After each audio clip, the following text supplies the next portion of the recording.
이렇게 목일동 동사무소로 가고 있습니다.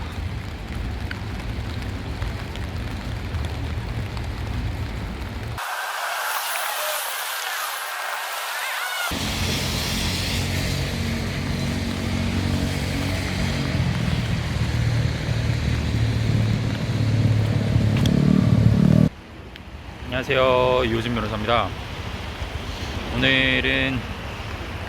오늘도 제가 저번에 한번 영상 올린 적이 있는데, 여기 보이시죠? 목일동 주민센터 비가 와가지고 우산에 가리는데 제가 마을 변호사 활동하러 또 나왔습니다.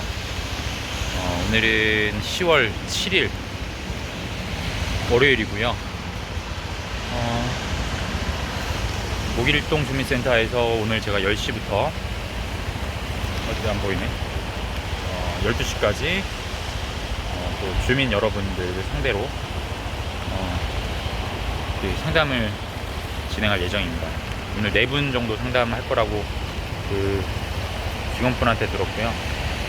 이따가 상담하고 바로 서초동 가서 또 오후 1시부터 또 상담이 있습니다. 빨리빨리 이동을 해야 될 것 같습니다. 상담 끝나고 또 어떤 상담이 있는지 말씀드리도록 하겠습니다. 나무는 그 자리에 놓으라고 그랬다고. 그래서 15m 주변 자기 건물 15m 폭을 나무를 뱉다고. 그래서 제가 깜짝 놀랐어요. 잠깐만 다시요. 그러니까 그 사람이 연락이 와가지고 군청에서 뭐라? 등기가 왔어요. 아, 등기가? 예, 건물 짓는 사람한테. 그러니까 그때 군청에서 연락 왔을 때는 이제 안 되는 걸 쪽으로 말씀을 하셨고, 안 되는 쪽으로 전화도 했고 제가 직접 찾아가서 절대 안 됩니다 그랬어요. 예. 나무가 소나무예요? 소나무예요. 그렇게 얘기를 했는데도 불구하고 주인은 집 짓는 사람은 군청에 물어보니 베도 되는데 나무는 치우지 말라고 그랬다고 그래서 나무를 뱉습니다 그래요. 그게 제가 갔다 온 지 다음 날 등기가 온 거예요. 바로요. 내용 증명으로. 등기 혹시 갖고 오셨어요? 그 나무가 좀 배신 게 좀 가치가 있는 비싼 건가요? 나무가? 비싸서 그게 소나무니까 저는 그거를 잘 몰라요. 소나무 비싼 건 또 비싸더라고요, 엄청. 다 줘보세요, 저한테. 자, 군청에서 이렇게 왔고요.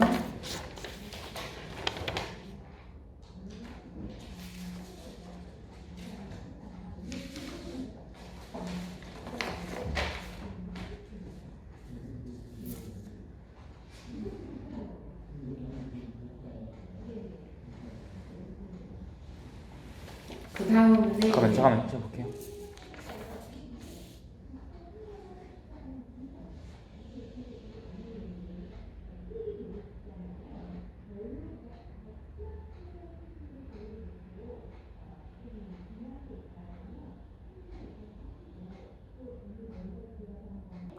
자기 땅인데도 가서도 잘 몰라요. 그래서 뭐 어머니 어떻게 하셨으면 좋겠어요. 군청한테 물어봤어요. 내가 언제 산을 비라고 했느냐. 근데 녹음은 안 하셨죠, 전화 통화하면서? 아니, 통화를 하고 통화를 했더니 자기는 배라 소리를 한 일이 없대요. 그래서 내가 복사해서 그거를 보냈어요. 비라고 했다는데요. 그건 거짓말이라는 걸 이제 확인을 받았어요. 그거는 이제 그 사람들이 해서 확인을 어떻게 받았어요? 그랬더니 나중에 그러면 어떻게 해야 됩니까 나는요. 이거 어떻게 됐냐 했더니 그럼 민원을 넣으래요. 그러면 민원을 넣어주세요. 나는 자르라는 일도 없고 당신들도 자르라 소리 안 했으니까 민원을 넣으세요. 했더니 민원을 넣어준대요. 그러면 그 다음에 민원을 넣었다고 이제 결과가 왔어요. 줘보세요. 불법이었다고 자기네만데 그래요. 불법이라고 민원을 넣었대요. 그럼 저는 잠깐만요.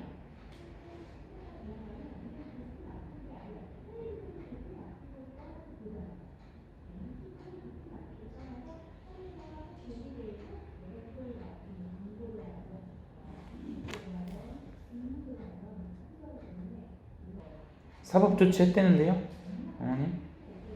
예? 고소했나 본데요. 신고를 했나 봐요. 이제 처벌받도록 그래서 그 후에요 연락이 이제 추석 전에 경찰에 신고를 한가 봐요. 예. 한번 물어보세요. 어디 경찰서에 어떻게 신고를 했는지. 그렇게 물어봐야 예, 돼. 예. 어디 경찰서에 어떻게 신고를 했는지, 담당 수사관이 누군지. 그렇게 물어봐야 되는 거예요? 예.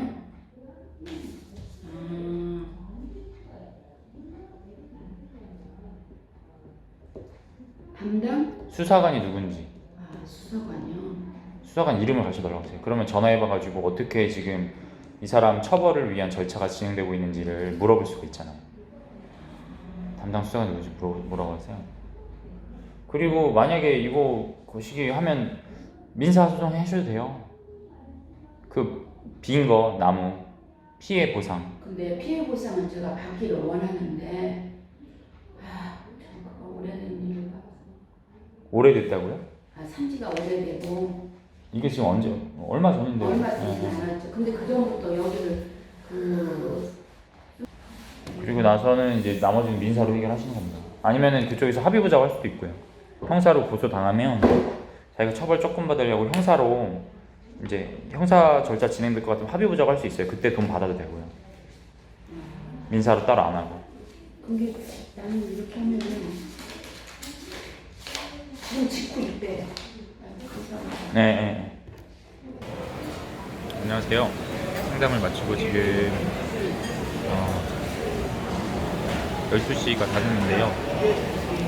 1시에 또 지금 상담이 있어서 목동의 서초동으로 가야 됩니다. 급하게 밥을 지금 먹느라 옆에 홈플러스에 와서 밥을 먹고 있습니다.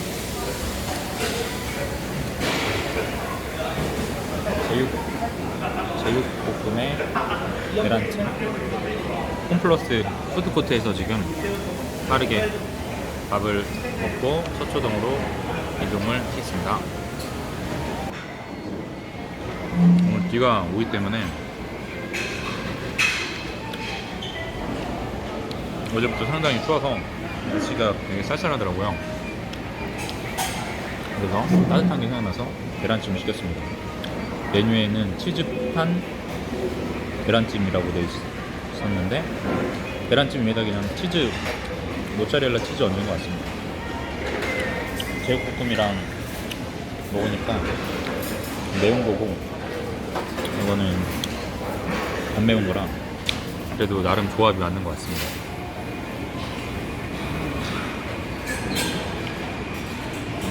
푸드코트 식사치고는 나쁘진 않은 것 같습니다.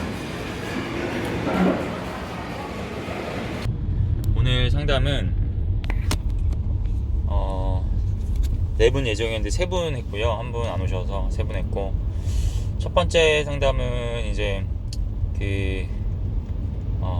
형사와 민사 상담이었는데 이제 작은 아버지가 이제 본인 아버님, 그러니까 조카인 거죠. 작은 아버지의 조카고 이제 그 조카님 모셔가지고 작은 아버지가 본인 아버지한테 계속 협박성 문자, 욕설 이런 걸 보낸대요. 그래서 이걸 형사적으로 처벌할 수 있느냐 뭐 이런 거를 여쭤봤고요. 일단은 명예훼손이나 모욕이 되려고 하면 그 공연성 요건이라는 게 있어요. 공연성은 뭐냐면 그러한 사회적 평가절하를 가져오는 말들을 제3자가 인식할 수 있는, 널리 퍼뜨릴 수 있는 그러한 상황 하에서 해야 됩니다.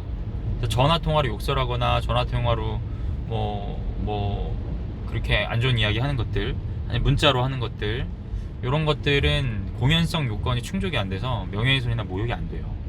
상식적으로 알아두시고.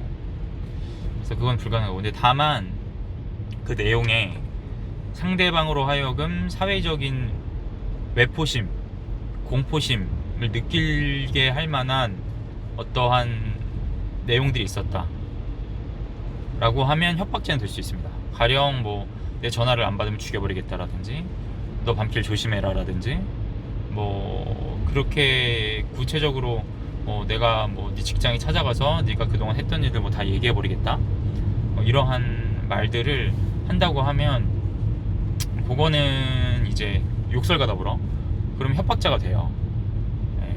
구체적 사실의 고지를 통해서 상대방으로 하여금 외포심, 공포심을 느끼게 하는 것, 그게 이제 협박죄입니다. 협박죄 구성 요건입니다. 그런 경우는 협박죄가 돼요. 이제 그런 부분을 안내를 드렸고, 그 다음에 제 상속 관련해서도 지금 할아버님이 돌아가셨는데 본인 아버지께서 할아버님이랑 할머니를 생전에 돌아가시기 전에 오랫동안 모셨대요. 근데 돌아가시고 나니까 이제 그 재산 관련해가지고 재산 내놔라 작은 아버지가 뭐 이렇게 말씀하시는 것 같은데, 뭐 이제 그런 거는 이제 기여분이라 그래서 만약에 부양을 오랫동안 했으면 원래는 이제 법정 상속분이 형제들이 만약에 2명이면 2분의 2분의 1, 3명이면 3분의 1, 3분의 1, 3분의 1 뭐 이렇게 나누는데, 본인이 뭐 이렇게 경제적으로 부모님 재산 증식에 지대한 공헌을 했거나 아니면은 부양을 혼자 떠맡았던 경우는 기여분이라고 해서 조금 더 얹어줍니다. 이제 그런 것들을 주장할 수 있고, 근데 만약에 이제 아버님이 그 재산을 자식들한테 골고루 나눠주지 않고 마음에 드는 한 명한테만 몰빵했다 라고 하면 법정 상속분의 2분의 1을 유류분이라고 해서 청구를 할 수가 있어요. 예를 들어 볼까요? 한번 이제 재산이 1억이라고 하면 형제가 둘입니다. 그럼 5천 5천씩 나누는 게 원래 맞겠죠. 별다른 특별한 유언이 없으면 5천 5천씩 나누는 게 법정 상속분에 맞습니다. 부모님이 안 계시니까 이제 아버님이 돌아가셨을 때 어머님은 안 계시다고 하면 상정을 해볼게요. 어머님이 돌아가시면 또 어머님도 나눠야 되거든요. 근데 어쨌든 1억에 5천 5천 만약에 어머님이 없으면 5천 5천 나눠야 되는데, 만약에 한 명한테만 다 재산을 물려줬다 라고 하면 유류분이라 그래서 본인 법정 상속분의 2분의 1을 청구할 수 있습니다. 재산 받은 사람한테. 그러면은 5천의 2분의 1이니까 2,500이죠. 그러니까 아버님이 한 명한테 몰빵을 해서 줬다고 하더라도 재산을 받지 못한 자식은, 법정 상속분이 있는 자식은 2,500은 확보를 하게 되는 거죠. 뭐 그런 걸 이제 유류분이라고 하는데, 뭐 그런 내용들을 제가 안내를 드렸습니다.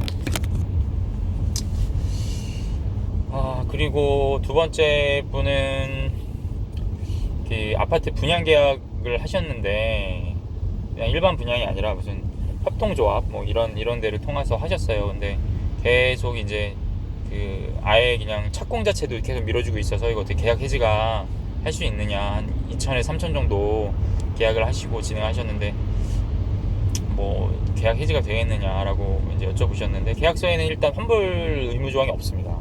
환불을 못하게 막아놨어요. 이걸 많이 다투려고 하면 그 계약서에 따라서는 환불이 안 되고요. 이제 어쨌든 그 약관 자체도, 그 계약서 자체도 약관이라고 볼 수 있거든요. 약관이라고 하면 이제 불특정 다수를 상대로 계약을 하기 위해서 미리 써놓은 계약서 같은 걸 다 약관이라고 합니다.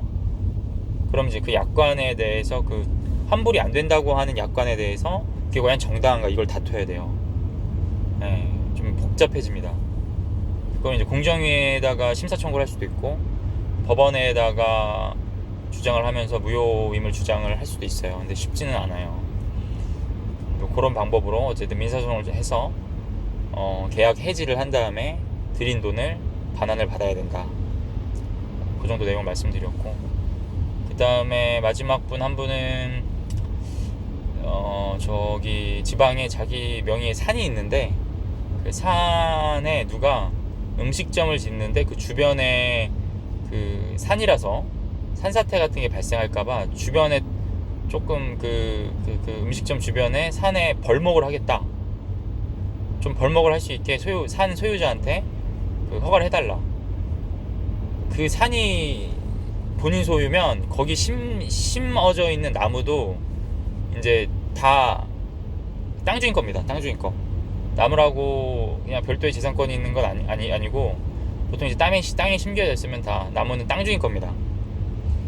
그래서 이제 그렇게 했는데, 이제 저를 찾아오신 분은 이제 땅 주인인데 싫다고 했는데, 그리고 구청에다가도 얘기해가지고 하지 못하게 하라고 했는데 그분이 무단으로 이제 벌목을 해버렸나봐요.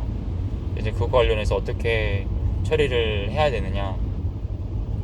그 산림보호 관련 법령에 소유자한테 그 동의 구하지 않고 그냥 맘대로 벌목을 해버리면은 처벌하는 조항이 있습니다. 형사처벌이 가능할 수 있고요. 형사적으로는. 그다음 민사적으로는 어쨌든 뭐 나무도 요새 비싼 건 되게 비싸거든요. 뭐 소나무 비싼 거는 막 몇천만 원 하는 것도 있습니다. 1, 2천만 원 하는 것도 있어요.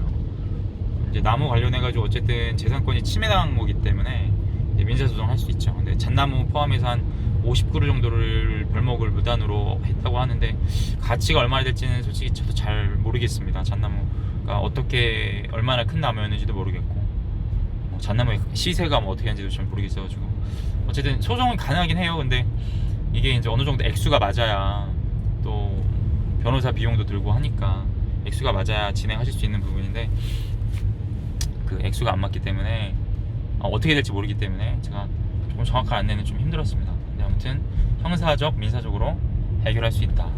뭐 이런 내용들을 말씀드렸고 저는 서초동으로 가고 있습니다. 지금 한강철교를 지나고 있는데요. 차가 역시나 많이 막히네요.